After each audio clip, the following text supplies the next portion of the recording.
Ron here, CABBIE into YYJ. Welcome back to the channel. Hope you're all good. And welcome back. It's the Roaming Ronald as well. Today we're going to talk about the scariest cab ride. One of the scariest I've ever been through. And it still haunts me to this day. About the severed feet guy.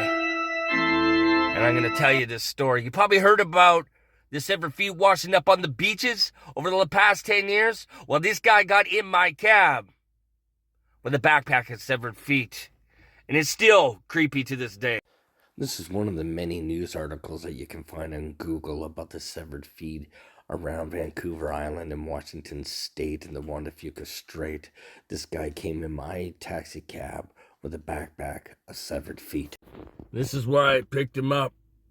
Right here. And he, got in right here. He was waiting here with a backpack. He was waiting here. He called me on the phone. I drove up right here by the bakery here in Colwood. Probably 6-7 years ago now.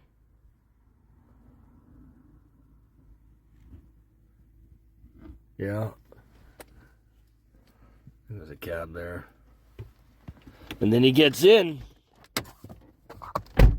Shuts the door. And he had a backpack. That's when I looked down.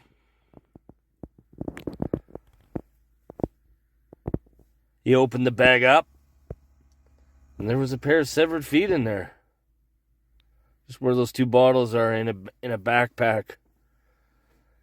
And I was just like, he opened it up. I'm like, what the F is that? He's like, what do you think it is? And I'm just like, why are you showing me this? Like, seriously, why are you showing me this? Like, I don't want to see crap like that. It still haunts me to this day. And then he says, you tell anybody, I'll kill you. What do you say to that? This dude gets in my cab with a backpack and severed feet in it. It's like all these things going through my head. You ever go to the cops, some people say, and I'm just like, no. I want my feet, man. Like, I'm like, where are you going? It's like, I'm going down the lagoon. Obviously, you've all heard about this. Severed feet washing up in the beach in the last 10, 15 years. I'll share the news article right here. There's been a few of them. Severed human feet keep washing up on British Columbian shores, so much so that it has garnered international attention from Vox, The Guardian, CNN, NPR, and many others. So why does this keep happening, and what exactly is happening? Beaming in to explain is a forensic entomologist and a professor in the School of Criminology at my alma mater, Simon Fraser University. She is Dr. Gail Anderson. Dr. Anderson, thank you so much for being here tonight.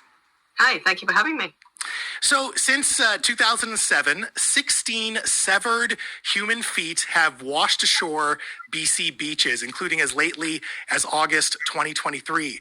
Why does this keep happening? Well, actually, it doesn't. They're not severed feet. Severed feet suggest they've been cut off. They haven't. They've just disarticulated naturally. When the body decomposes, there's a lot of animals involved, there's decomposition, and the body completely disarticulates. But what happens when you've got running shoes, and remember all of these are in running shoes, the foot gets encased usually in a sock, and then the shoe, and the rest of the body decomposes, disarticulates from the ankle, and then becomes separated. A running shoe is a floating device, so it's washed ashore. So those scavenging animals then don't go after the foot because it's protected by the sock and the running shoe? Exactly. It's the last bit they're going to get to because it's got quite a close sock on it and then a running shoe. And what happens to tissue when it's in a kind of a wet environment with a low oxygen is it becomes adipocere tissue. This is the adipose tissue changing over into almost like a soapy material, and pretty much nothing eats that. Interesting. So are these feet identified? Are they missing people? Like, what is happening here? I think all of them have been identified, usually with DNA to people who are related to them and who have donated their DNA for that kind of identification. I believe all have been identified. Is it foul play though? Is it what is usually the case with these folks whose feet are being washed up on BC shores? My understanding from the coroner's reports is that none of them have been considered foul play. They're all either accidental, natural, or suicidal deaths. Is this a phenomenon that we see anywhere else in the world, or is there something particular about the Pacific Northwest that we see this on a periodic basis?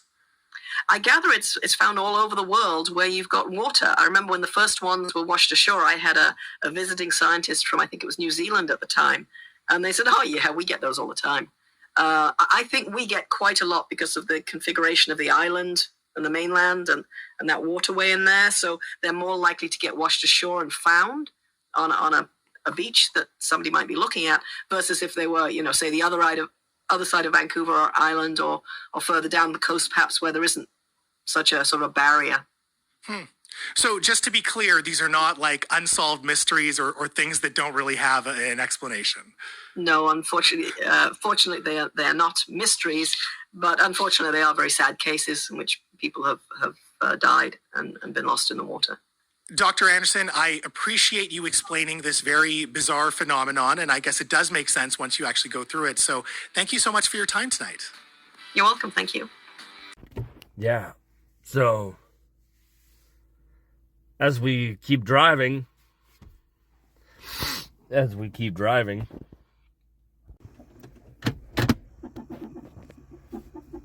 and then I move. Good evening. Thank you for being here. It turns out 3 shoes found by a tourist last night at Clover Point packed with meat and bones. Today, a pathologist confirmed the content of the shoes is human. I'm a hustler. You can't even cut the mustard. You only talk tough till I come and rush you, but I ain't Russian. I'm Canadian. You fucking nuts like some macadamia. Yeah, I'm nuts like cashew. I got nothing to lose, nothing to prove. I pay my fucking dues. You be the next missing person on the news. The only thing I'm leaving for clues is feet and shoes. A couple fingers in a couple of twos. Hey, hey, where your feet at? Hey, hey, where your feet at?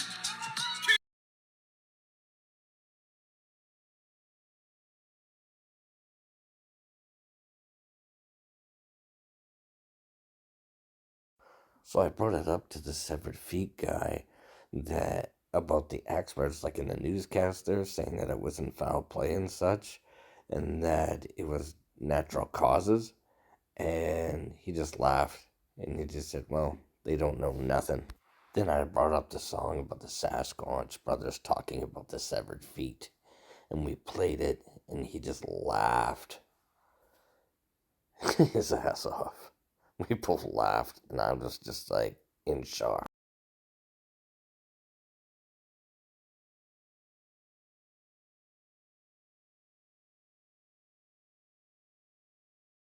Yes, I just kind of watched him go that way, and that's where he went. I just peeled off. I didn't want to see where he was going to put him. Was the feet ever found? I do not know. Maybe the cops found it. They probably covered it up. Maybe, who knows?